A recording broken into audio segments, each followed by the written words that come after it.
உங்களை நம்பி 2 நாள் டூர் போக முடியுதா, அதுக்குள்ளே இப்படி ஒரு சம்பவத்தை பண்ணி வச்சுருக்காங்க அப்படிங்கிற அளவுக்கு அமெரிக்கர்கள்லாம் இப்போ பேச ஆரம்பிச்சிருக்காங்க.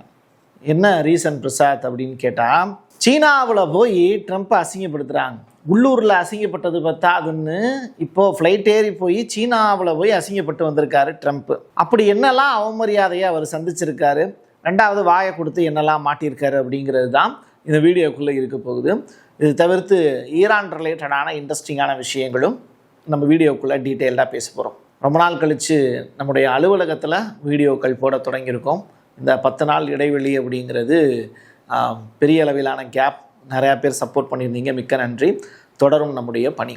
வாங்க பார்க்கலாம் உறவுகளே, இது பிரசாத் சிக்னேச்சர். உங்களுடைய தொழில் சம்பந்தமான விளம்பரங்களை நமது சேனலில் ஒளிபரப்ப உங்களுக்கான அருமையான வாய்ப்பு. Prasad signature media broadcasting private limited. நீங்க நியூஸ் ரீடரா மாறணுமா, கண்டென்ட் கிரியேட்டரா உருவாகணுமா, சேட்டலைட் சேனல்ல ரிப்போர்ட்டரா வேலை பார்க்கணுமா, டாக்குமெண்ட்ரி மேக்கிங்ல இருந்து ஜேர்னலிசம் பற்றிய முழுமையான பயிற்சி பெற உங்களுக்கான அருமையான வாய்ப்பு. எங்களை தேடி வாங்க. ஆன்லைன் மற்றும் நேரடி பயிற்சி வகுப்புகளும் சர்டிபிகேட் கோர்ஸாவே கத்துத்தரும். மீடியா துறையில் 10 ஆண்டுகளுக்கு மேல அனுபவம் உள்ளவர்கள் பயிற்சி கொடுப்பார்கள்.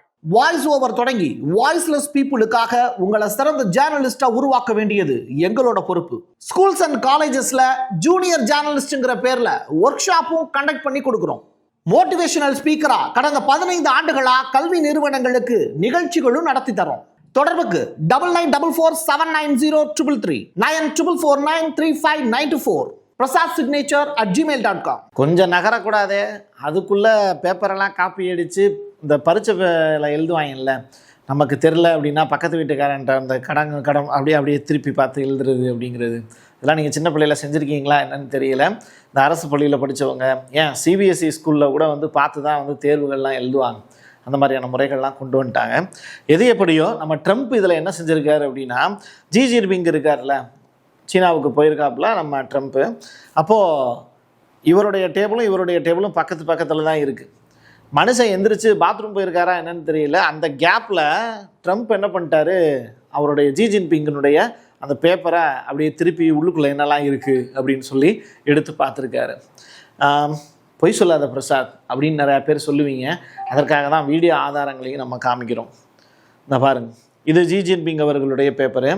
அதை ட்ரம்ப் அவர் இல்லாத நேரத்தில் எடுத்து பார்த்துருக்காரு. அதற்கான ப்ரூஃப் தான் இப்போ வீடியோவாக நமக்கு கிடச்சிருக்கு.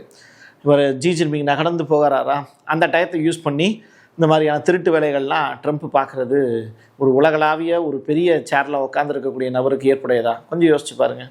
யாரையுமே கூட்டிகிட்டு போக முடியாத, இல்லை இது வரைக்கும் கூட்டிகிட்டு போகாத ஒரு அரிய இடத்திற்கு வாங்க, நான் உங்களை கூப்பிட்டு போகிறேன் அப்படின்னு சொல்லி ஒரு சத்தமே இல்லாத நிசப்தமான ஒரு வனப்பகுதிக்கு ட்ரம்ப்பை கூப்பிட்டு போகிறாரு சீனாவினுடைய அதிபர் ட்ரம்ப். உள்ளே என்ட்ராகி பாருங்கள், இது 300 வருஷம் பழமையான மரம், இது ரொம்ப பியூட்டிஃபுல்லாக இருக்குது பாருங்கள் அப்படின்னு சொல்லி விளக்கிக்கிட்டே வரார்.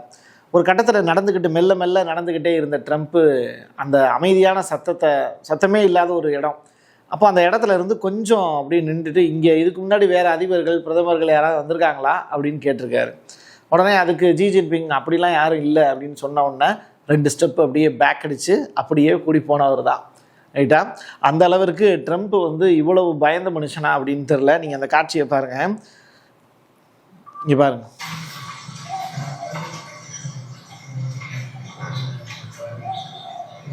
சவுண்டு கேட்குதா? பறவைகளுடைய சத்தம் கேட்குது பாருங்க.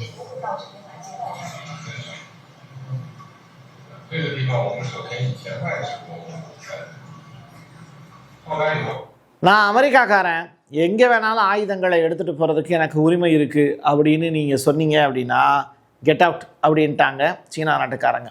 என்ன நடந்தது பிரசாத் அப்படின்னு கேட்டால், அமெரிக்க ரகசிய பாதுகாப்பு படையை சேர்ந்த ஒருத்தர் ட்ரம்ப் சீனாவில் இருக்கார். அப்போது சீனாவினுடைய முழு கட்டுப்பாடு அந்த இடத்துல வந்துடும். ட்ரம்ப்பினுடைய பாதுகாப்பு படையை சேர்ந்த அதிகாரிகளும் அங்கே ட்ரம்ப்புக்காக பாதுகாப்பு பணியில் ஈடுபடுவாங்க. இது ஒரு பக்கம். பட் இப்போ இந்த அமெரிக்க ரகசிய பாதுகாப்பு படையை சேர்ந்த அதிகாரி நுழைய முடியாத ஒரு இடத்துக்குள்ள அவர் வெப்பனோட நுழைஞ்சிருக்கார். இதை பார்த்த சீன அதிகாரி, இங்கெல்லாம் உங்களுக்கு அலௌடு கிடையாது, வெளில போங்க அப்படின்னு சொல்லி துரத்தி விட்டுருக்காரு. ஏங்க, நான் எவ்வளோ பெரிய ஆள் தெரியுமா அப்படின்னு சொல்லி அவர் கேட்க ஆரம்பிச்சிருக்கார்.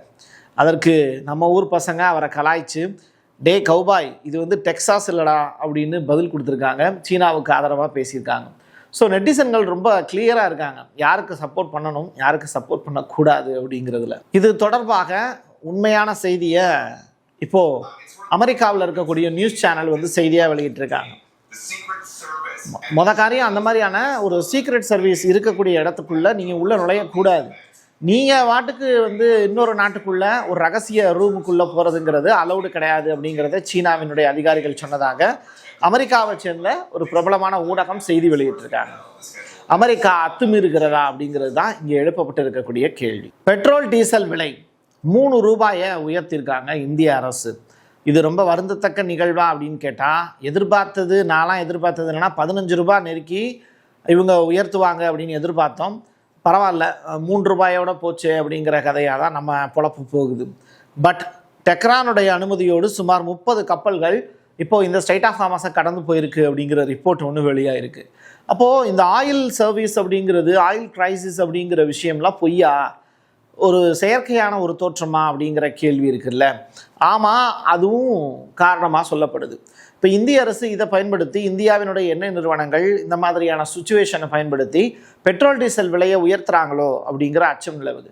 ஈரான் இந்தியாவுக்கு ஆதரவாக ஸ்ட்ரைட் ஆஃப் ஹார்மஸை திறந்து விட்டு காசு கொடுத்து உள்ளே போய்க்கோங்கன்னு சொல்லிட்டாங்க. பட் இப்படிப்பட்ட சுச்சுவேஷனில் மோடி அவர்கள் ரேட்டை இன்க்ரீஸ் பண்ணியிருக்கிறது இந்திய மக்களிடையே பெரும் கோபத்தை ஏற்படுத்தியிருக்கு. ஐஆர்ஜிசி ஏற்கனவே குவைத்தில் விளையாட்டு காமிச்சிருக்காங்க, 2 பேர் வந்து அரசு செய்யப்பட்டிருக்காங்க அப்படிங்கிற தகவல்லாம் நம்ம சொல்லியிருந்தோம். எங்கே ஐஆர்ஜிசி படை குவைத்துக்குள்ளே எப்படி போகலாம் அப்படிங்கிறது ரிலேட்டடாக. இப்போது இதே ஐஆர்ஜிசி படையினுடைய கடற்படை என்ன பண்ணுறாங்கன்னா, பந்தர் அப்பாஸ் கடற்படை பகுதியில் அமெரிக்க கப்பல் ஒன்றை மூழ்கடிச்சிட்டாங்க. ஒரு முக்கிய நிகழ்வாக ஈரானிய கடற்படை ஒரு அமெரிக்க கப்பலை மூழ்கடிக்கக்கூடிய நடவடிக்கையை மேற்கொண்டிருக்கு அப்படிங்கிறது தான் கிடச்சிருக்கக்கூடிய அப்டேட்டு. எதுக்கு வளவளா கொலகொலான்னு பேசிட்டு வீடியோ காட்சிகள் பாருங்கள், ரொம்ப இன்ட்ரெஸ்டிங்காக இருக்கும் பாருங்க.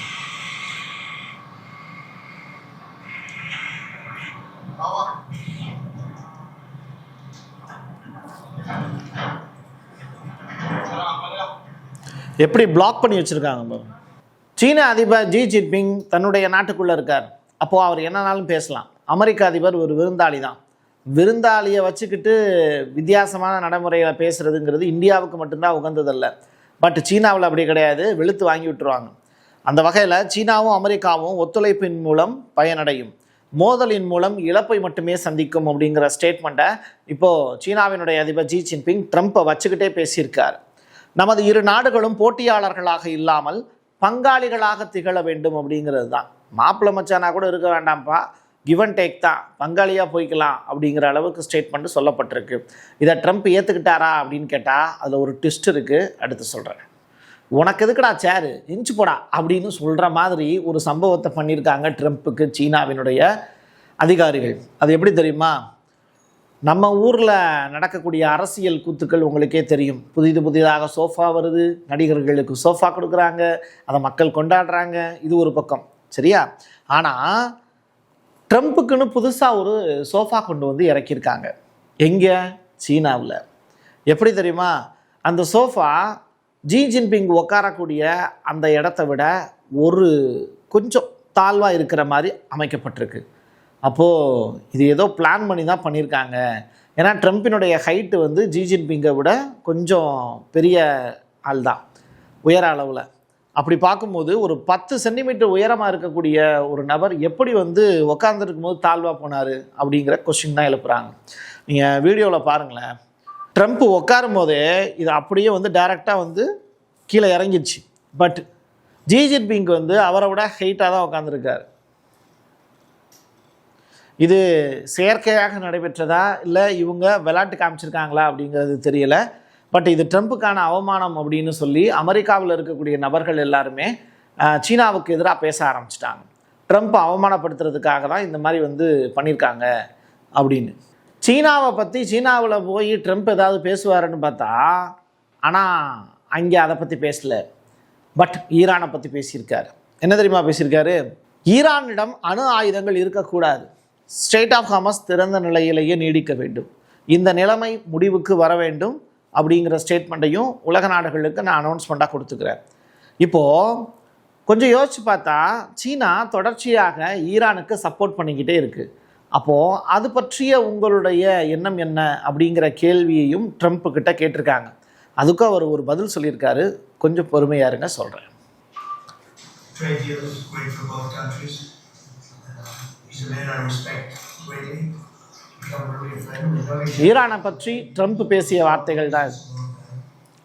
And we've said a lot of different problems. தைவானை பற்றி ஏதாவது பேசியிருக்கீங்களா அப்படிங்கிற கேள்வியும் கேட்டாங்க ரிப்போர்ட்டர்ஸ்லாம். ஆனால் அதுக்கு ஸ்மைல் மட்டுமே கொடுத்துட்டு போயிட்டாரு. தைவானை பற்றி சீனா கிட்ட போய் எதுவுமே பேசாமல் ட்ரம்ப் கிளம்பி வந்திருக்காரு அப்படின்னா அது சீனாவுக்கான ஏமாற்றமாக இருக்கலாம். மார்க் ரூபியோ கிட்ட, இவர் அமெரிக்காவில் தான் இருக்கார் ரைட்டா, ஹெக்டேத் மட்டும்தான் சீனா போயிருக்காரு. பட் ஹெக்டேத் சீனாவினுடைய அதிபர் ஜி ஜின்பிங்கிட்ட கை கொடுக்கும்போது ரொம்ப வெறப்பாக கை கொடுத்த காட்சிகள்லாம் அரங்கேறிச்சு. சரி, இப்போது நீங்கள் ஜி ஜின்பிங் கிட்ட அமெரிக்கா சைட்லேருந்து எதுவுமே கேட்கலையா அப்படிங்கிற கொஸ்டினை கேட்குறாங்க. யார்கிட்ட? மார்க் ரூபியோ கிட்ட. அப்போது அவர் சொல்கிறாரு, சீனா ஈரானுக்கு ஆதரவாக தான் இருக்குது, எனவே ட்ரம்ப் தனது நேரத்தை வீணடிக்க விரும்பலை, அவங்கக்கிட்ட போய் ஈரானுக்கு உதவி செய்யக்கூடாது அப்படிங்கிற மாதிரியான விஷயத்தை பற்றிலாம் நாங்கள் எதுவுமே பேசலை அப்படிங்கிற ஸ்டேட்மெண்ட்டை சொல்லியிருக்காரு. சீன அதிபர் ஜி ஜின்பிங்கனுடான அந்த 2 நாள் சந்திப்புக்கு பிறகு தனது ஏர்ஃபோர்ஸ் 1 விமானத்தில் சீனாவில் இருந்து இப்போது ட்ரம்ப் டைரெக்டாக அமெரிக்காவுக்கு புறப்பட்டுட்டார் அப்படிங்கிற செய்தி. அவர் திரும்புறதுக்கு முன்னாடி ஒரு சிறப்பான விழா அப்படிங்கிறது ஓடுதளத்தில் வைக்கப்பட்டது அப்படிங்கிற செய்திகள்லாம். சின்ன சின்ன குழந்தைங்கள்லாம் ரொம்ப டான்ஸ் ஆடி அவரை செலிப்ரேட் பண்ணி வரவேற்கவும் செஞ்சாங்க, திரும்பி போகும்போதும் அனுப்பி வச்சாங்க. இதெல்லாம் தாண்டி ஈரான் விவகாரத்தில் இரு தலைவர்களும் ஒரே மாதிரியான கருத்து இருப்பதாக ஒரு செய்தி பரவிருக்கு. சரி, மறுபடியும் போர் தொடங்குமா அப்படிங்கிறது தொடர்பான கேள்விகளும் நிறைய பேர் கேட்டிருந்தாங்க. பட் அதுக்கான பாசிபிலிட்டிஸ் அப்படிங்கிறது இப்போதைக்கு இல்லை. இஸ்ரேல் மட்டும்தான் இப்போதைக்கு ஈரான் மேலே கோவத்தில் இருக்காங்க. ஸோ இஸ்ரேல் வெர்சஸ் ஈரான் போராக மாறுமே தவிர இனிமேல் ஈரான் வெர்சஸ் அமெரிக்காவுக்கான போராக இனிமேல் இருப்பதற்கான வாய்ப்பு இல்லை. ஆயுத சப்ளை மட்டுமே இனிமேல் அமெரிக்கா செய்வதற்கான வாய்ப்புகள் மட்டுமே இருக்குது அப்படின்னு சொல்லி நிறைவு செய்கிறேன். என் கையெழுத்து என் மக்களுக்கானது உறவுகளே. மீண்டும் ஒரு பதிவில் சந்திக்கலாம். நன்றி, வணக்கம். உங்களுடைய தொழில் சம்பந்தமான விளம்பரங்களை நமது சேனலில் ஒளிபரப்ப உங்களுக்கான அருமையான வாய்ப்பு. Prasad signature media broadcasting private limited. நீங்க நியூஸ் ரீடரா மாறணுமா, கண்டென்ட் கிரியேட்டரா உருவாகணுமா, சேட்டலைட் சேனல்ல ரிப்போர்ட்டரா வேலை பார்க்கணுமா, டாக்குமெண்ட்ரி மேக்கிங்ல இருந்து ஜேர்னலிசம் பற்றிய முழுமையான பயிற்சி பெற உங்களுக்கான அருமையான வாய்ப்பு. எங்களை தேடி வாங்க. ஆன்லைன் மற்றும் நேரடி பயிற்சி வகுப்புகளும் சர்டிபிகேட் கோர்ஸாவை கத்து மீடியா துறையில் 10 ஆண்டுகளுக்கு மேல அனுபவம் உள்ளவர்கள் பயிற்சி கொடுப்பார்கள். வாய்ஸ் ஓவர் தொடங்கி வாய்ஸ்லெஸ் பீப்புளுக்காக உங்களை சிறந்த ஜேர்னலிஸ்டா உருவாக்க வேண்டியது எங்களோட பொறுப்பு. ஸ்கூல்ஸ் அண்ட் காலேஜஸ்ல ஜூனியர் ஜேர்னலிஸ்ட்ங்கிற பேர்ல ஒர்க் ஷாப்பும் கண்டக்ட் பண்ணி கொடுக்கிறோம். மோட்டிவேஷனல் ஸ்பீக்கரா கடந்த 15 ஆண்டுகளா கல்வி நிறுவனங்களுக்கு நிகழ்ச்சிகளும் நடத்தி தரோம். தொடர்புக்கு 9944790333 94493594 prasadsignature@gmail.com.